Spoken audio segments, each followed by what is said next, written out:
It's Erica Gray, owner of Curvy Chic Boutique and Purpose Driven Consulting, and I am your boutique builder.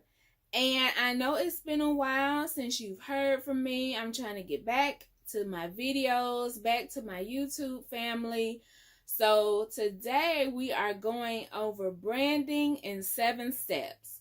That's right, branding in 7 steps.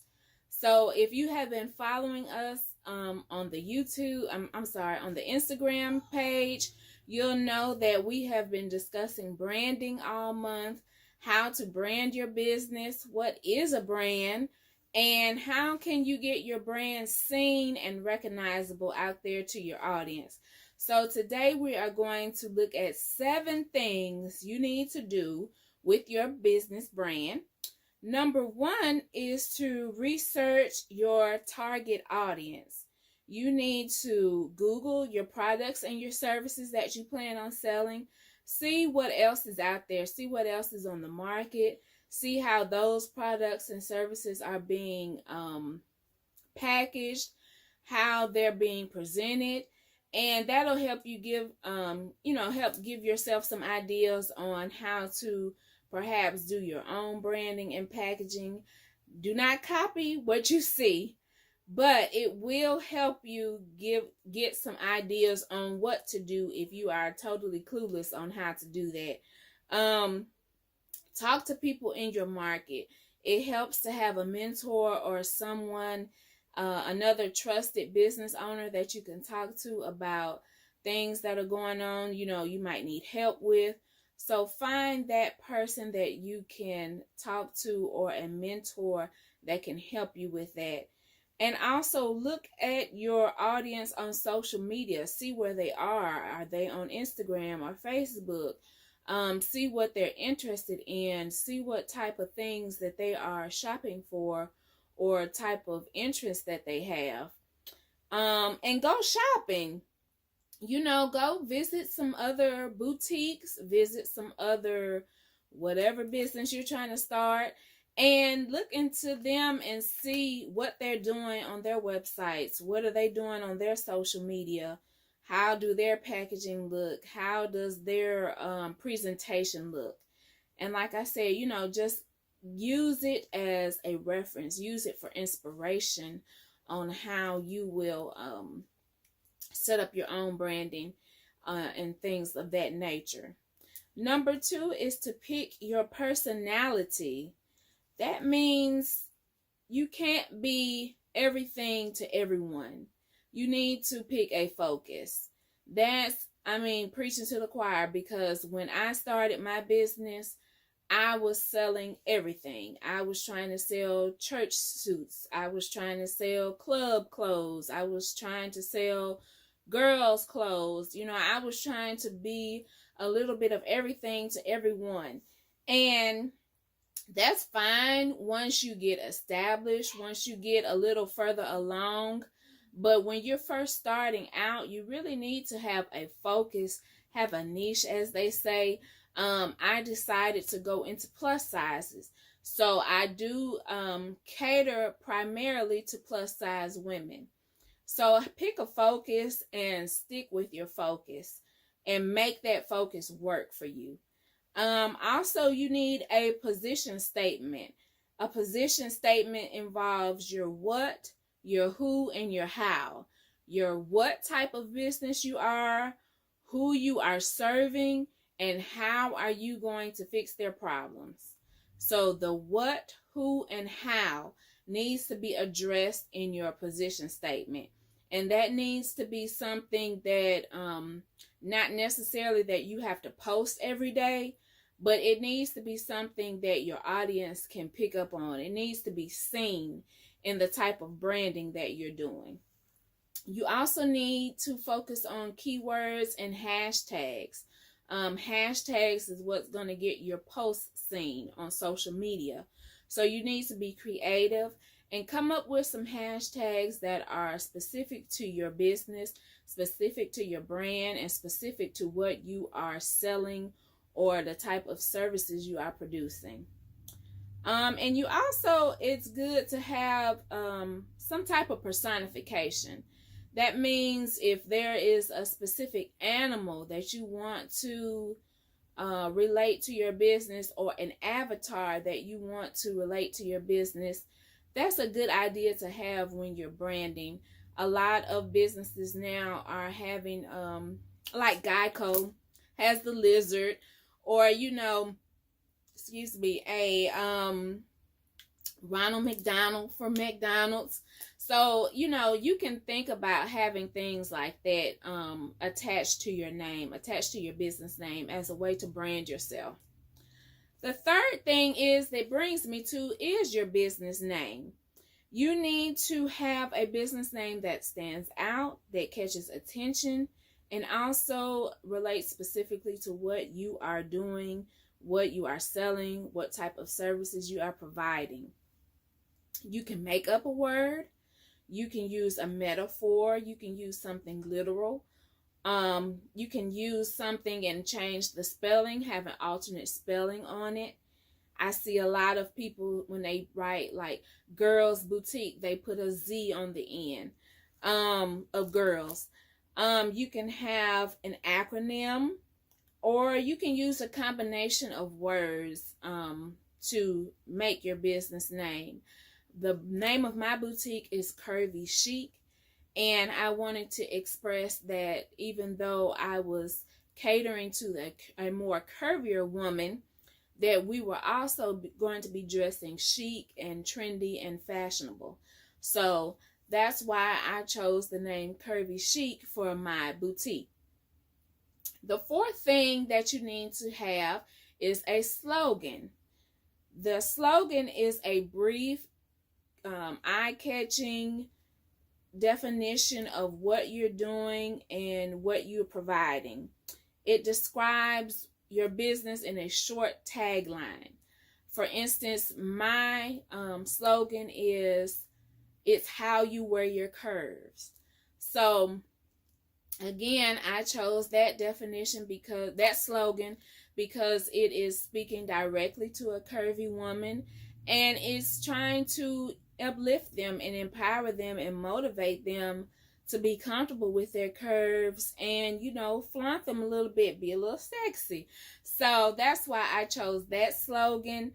It needs to state your claim, and it can be, an attitude that your business or your brand adapts to, and it needs to describe it. So think of something short, brief, but eye-catching, and that you can use for your brand, just to kind of describe it just a little bit more than a logo or a business name might go into detail with. Also, number 5, you need to choose your look. Your look is going to involve your colors, and colors define your brand, and they also convey feelings. And I'm going to have a little post up on my Instagram in the next couple of days about colors and what the different colors mean. It's not scientific facts, but it is close to, I feel it's close to what the type of feelings that each color will convey. For instance, a lot of people automatically assume yellow is a bright, cheery, happy feeling when you see yellow. Blue is calming, and I think purple they associate with royalty and things like that. So, different colors will convey different feelings and have different meanings. So we will go over that a little more in detail on the Instagram page. You also need to look at your fonts, and you need to have a font specific for your titles, and then a separate font for the body of your content. And that's when you are posting, that's when you're making flyers, when you're making anything where you're going to be using font, and you need to make sure that you are using the same font each time so they can associate with that. They can start looking for that. Same as the colors. They need to look for those colors when they think about your business name or your brand. Number 6, that leads us to your logo. A lot of people make a logo when they first get started and they don't really have any idea of what they're doing. I was one of those people. And because that's the first thing they want to do is make a logo. But you have to really sit down and think about what you're wanting, how it's going to, because a logo is going to be the focal point of your brand, especially if you're doing a lot of posting on social media. Even if you're doing print, it's going to be the focal point. That's what people are attracted to, our logos. So you really need to take some time with that. You know, I've changed my logo, I think, about 3 times over the last 7 years. So, I mean, it's not set in stone. It's nothing that you can't, nothing to revamp it or rebrand it. But you do need to put a little thought into it, and don't be so quick to rush out and get a logo made. Don't let that be the first thing you do. You know, make sure it ties back into your brand, that it represents your brand and represents what you're trying to do and what you're saying about your brand. And it should be unique and identifiable. And those are 2 things that are very important, especially in today's world where it's so many different products, so many brands out there. It has to be recognizable, identifiable. It needs to stand out. And it has to be able to cross between the website, social media, and print. Because I do a lot of t-shirts with my logo on them. I do a lot of other marketing products with my logo. So it has to be able to cross over. You know, it has to be able to cross over well on all of those things. That leads us to number 7, which is apply your branding across your business. You need to craft a brand story. Again, that is your what, your why, your how. What made you start this business? Why do you want to be in this business? How are you going to serve others while you're in this business? That's more about what your brand story is. You also need to craft a mission statement or a purpose statement, and make sure your values are somewhere. I like to put that on my website, what my business's mission statement and purpose statement is, and some of our values, some of the things that we believe in, some of the things, you know, good customer service. We believe in, you know, taking care of our customers. We believe in making sure our customers are satisfied. Those are some values that customers really look for when they are researching a business or planning to buy something or use a service from a business. You also need to make sure that you are continuously building on your brand as you serve more clients and customers. Your brand doesn't stop once you sell your first dress or once you have your first consultation. You have to continue to build on your brand as you serve more and more clients and customers. As your brand is being exposed more and more, you have to continue to work on it. Having a business is not something that you ever stop working on. It's not for the faint at heart. So you have to continue to build on yourself and your business and your brand as your business continues to grow. Because your brand is evolving and so is your business. So those were my 7 branding steps that you need to have, that you need to consider, that you need to work on, That's what we're trying to do this month, is work on our branding. So I hope you have enjoyed the video, and we will be back again real soon to discuss some more things, some more topics about branding. Until then, make sure you follow me on Instagram, Curvy Chic LLC, and on Facebook, Curvy Chic Boutique. I'm also on Instagram as Purpose Driven Consulting, and Facebook Purpose Driven Consulting. And make sure you are subscribing to our YouTube channel.